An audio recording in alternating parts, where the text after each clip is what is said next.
What would you do if you suddenly found out demons exist? This man has the answer. We start off on a battlefield. The attacking force has broken through the main gates of the defending castle and are pushing through. However, the push gets stopped by this absolute unit, Berserker. No one wants to go toe-to-toe with him, as he has apparently fought and killed 30 men in a single battle. The commander tells his men to attack, saying whoever defeats him will be famous and glorified. No one is really willing to catch that smoke though. No one, except our main boy with a big, big sword, Guts. He pulls up, telling his commander he will fight Berserker for 10 pieces of silver. The commander haggles him down to 7 pieces if he wins. Guts reluctantly accepts. What a cheap bastard.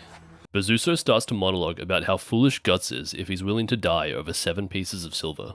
Guts doesn't have any time for that and charges in, delivering strike after strike to Berserker, forcing him backwards, much to the shock of everyone watching. Berserker kicks him back, raising his axe high into the air to swing down at Guts. As the axe falls, Guts intercepts it with his own sword, digging into the axe and cracking it. As Berserker rises high for another swing, instead of intercepting, Guts goes straight for his side. Berserker's axe hits Guts in the side of the head, but his helmet comes in clutch, breaking the axe upon impact. Unfortunately for Berserker, Guts' sword cuts deep into his side. Berserker falls to his knees, yielding to Guts and begging for mercy.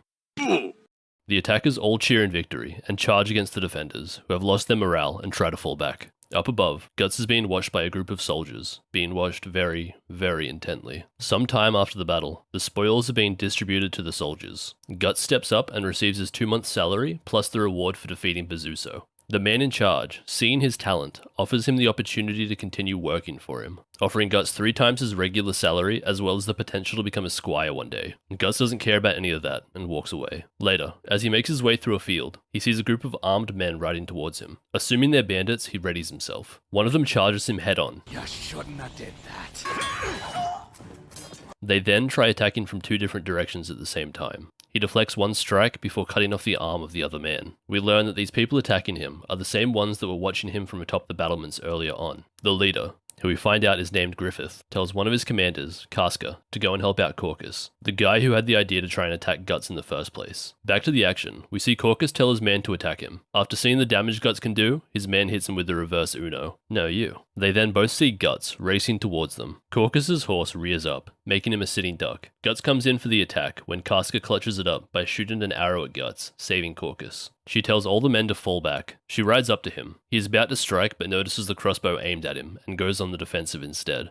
On the second pass by, as she rides up, Guts jumps to the other side of her horse. She can't aim in time and he cuts off the horse's back legs. She tumbles to the ground and Guts sees that his opponent is in fact a woman. Bastard! She charges him and they have a brief fight in which Guts quickly overpowers her. As she's being pushed back, she trips on a rock. Guts raises his sword above her and Casca thinks she's about to die, when a spear lands nearby between them. Down rides the leader, Griffith. He asks Guts to put down his weapon, which Guts politely refuses. He charges, striking at Griffith, who, to the complete shock of Guts, blocks his attack, before deflecting his sword and striking Guts in the chest. Guts falls backwards onto the ground, seeing a white hawk flying overhead, before passing out.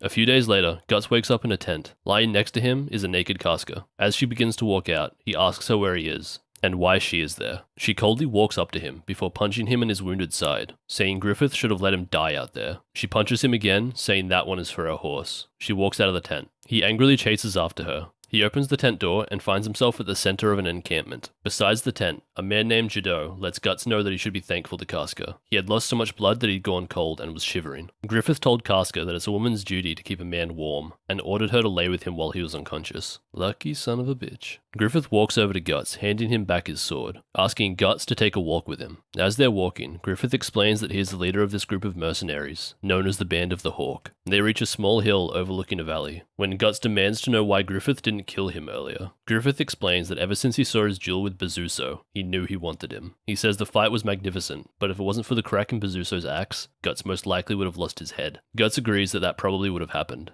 Griffith tells Guts he thinks he is deliberately putting himself in harm's way, trying to find purpose in his existence by battling to preserve it. Whoa, deep. He asks Guts to join him. Guts refuses, saying he doesn't know a damn thing about him. Then says they'll settle this with swords. He wins when Griffith dies. If he loses, You can have whatever you want, my sword or my ass. Griffith happily accepts. Casca finds them, but Griffith tells her not to interfere. The fight begins with Guts on the offensive and Griffith parrying every strike. Griffith deals 2 small cuts on Guts, telling him if he wants, they can resume the duel once he's fully recovered. Guts tells him to shut up before raking his sword across the ground, flinging dirt up to his face. Guts comes down with an overhead strike. When Griffith gracefully jumps up and lands on his sword, he tells Guts since he can no longer use his sword, now would be a good time to call it quits.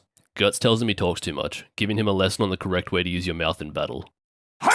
He pushes his sword up, causing them to tumble down the hill. Now they're unarmed. Guts kicks Griffith in the face and begins wailing on him. He lets Griffith get up before going for another strike. Griffith quickly counters, grabbing Guts by the arm and pinning him to the ground. He tells Guts to admit defeat or he will dislocate his shoulder. Guts refuses to surrender and Griffith follows through. Afterwards, Griffith puts his hands on the side of Guts' face, telling him he now belongs to him. A few years pass, and we cut to a battle between the forces of 2 warring empires, Tudor and Midland. Midland's getting pretty well thrashed, and Tudor's heavy cavalry is cutting through Midland's soldiers like butter. The cavalry general begins a charge towards the Midland king, who is overlooking the battlefield, when they spot a single mad lad, charging them all by himself. The general tries to take him on, and receives the special prize of death. Guts continues to destroy them single-handedly when they notice that they're being flanked. Terror begins to spread across the Tudor army as they realize they're being attacked by the Band of the Hawk, who have developed a cute little nickname for themselves, the Grim Reapers of the battlefield. The Tudor army promptly retreats. Later that evening, back at camp, Guts is treated to a warm welcome, being referred to as Captain, showing that in these years he has truly become a valued member of the Hawks. The celebrations are about to begin when Casca calls Guts away to have a talk. Uh-oh. She goes in on him, telling him it was only meant to be a decoy, not charge right in. She says he's still the same as when they first met, only caring about swinging his sword, not caring about the men that he leads or their safety. He grabs her by the arm, saying she's wrong, and that he's not like he used to be. He cares about his men.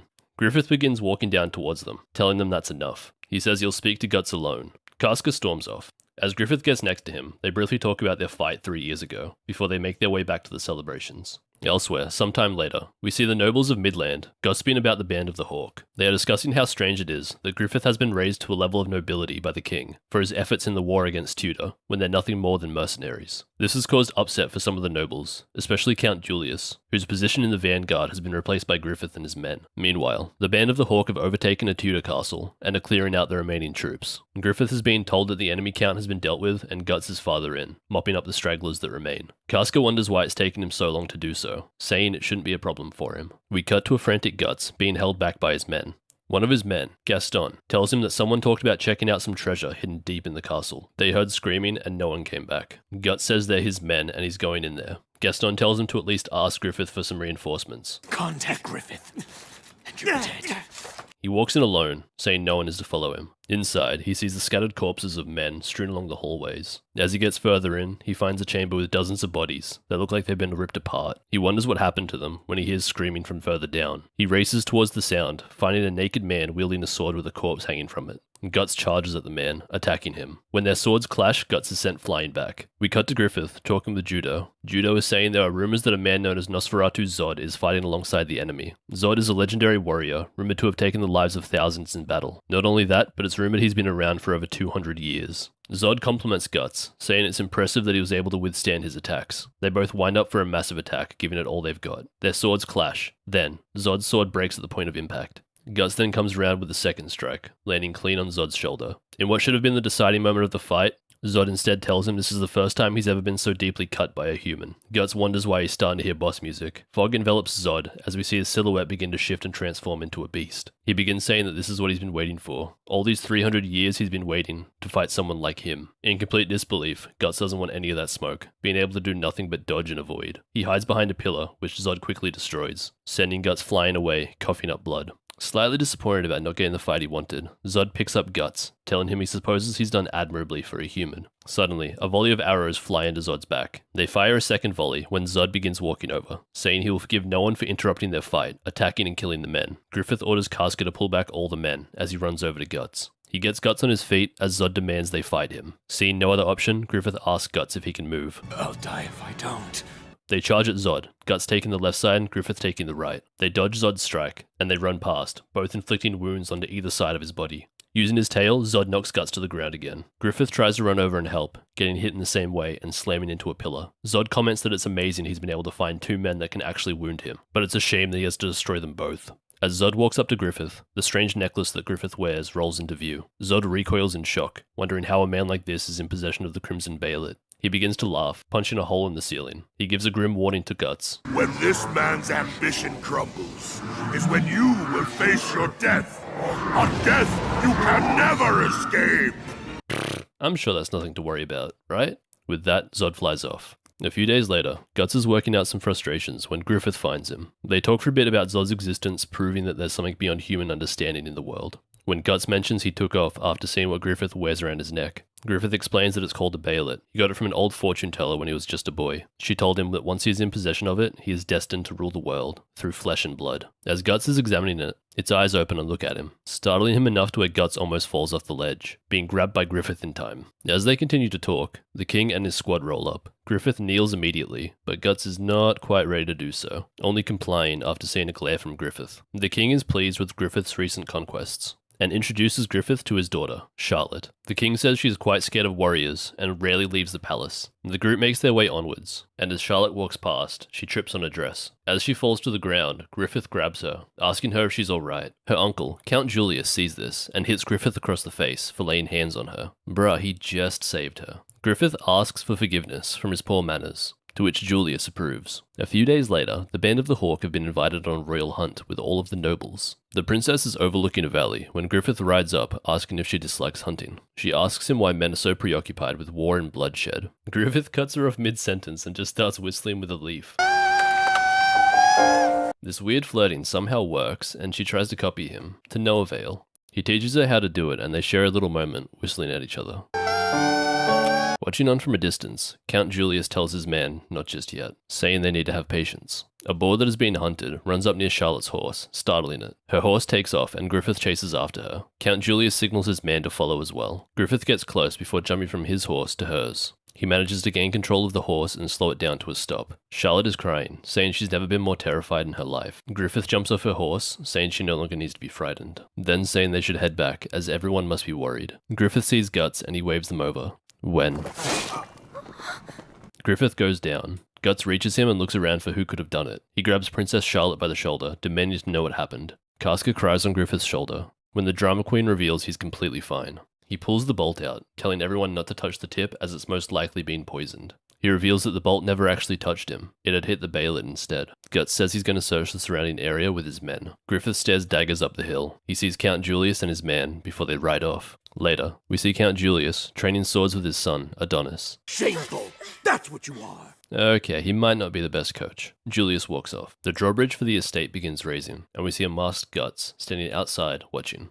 Cutting back to earlier, we see a meeting between Griffith and Guts. Griffith explains that the arrow that struck him had been dipped in a very unique poison, one used by Julius's family for generations. And so, Griffith orders Guts to assassinate Julius. Later in his room, Count Julius is angry about not only having failed to kill Griffith, but also about the fact that Griffith got credit for risking his own life for the princess. The candles blow out, when he looks up and sees that the window has been blown open. Must have been the wind. He calls out for his man Hassan, when we see that it definitely wasn't the wind. Guts acts quickly, running up to Julius, who has grabbed a sword, deflecting his strike and cutting him across the chest. Worried about someone seeing him, Guts quickly dries off his sword, preparing his escape, when the doors to the chamber begin to open. Guts hides as they fully open. Guts rounds the corner, driving his sword deep into the person, pinning them to the outside wall. To his shock, he finds that the person who was walking in was the Count's son, Adonis. Guts is horrified at what he's done, and can do nothing but watch the young man slowly die in front of him. Guts looks at his hands, which are shaking, when two guards, having heard the noise, find him. Guts charges them, cutting them down as he passes by. He makes it to the top of the castle, fighting through dozens of men in the process. As he is making a jump into the moat below, an arrow catches him in the arm. Elsewhere, the Band of the Hawk are in a tavern, wondering where Guts is, as he has been missing all day.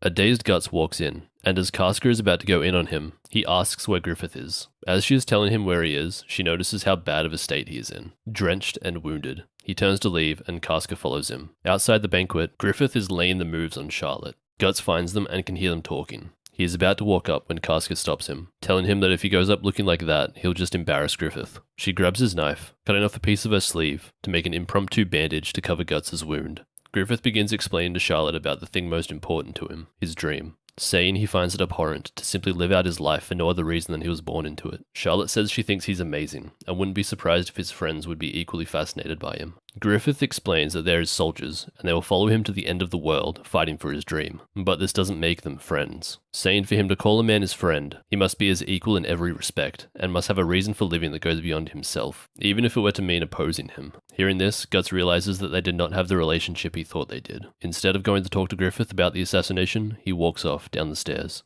into the night. Hey, thanks for watching the video. If you enjoyed it, please make sure to subscribe so I know to keep making videos similar to this one.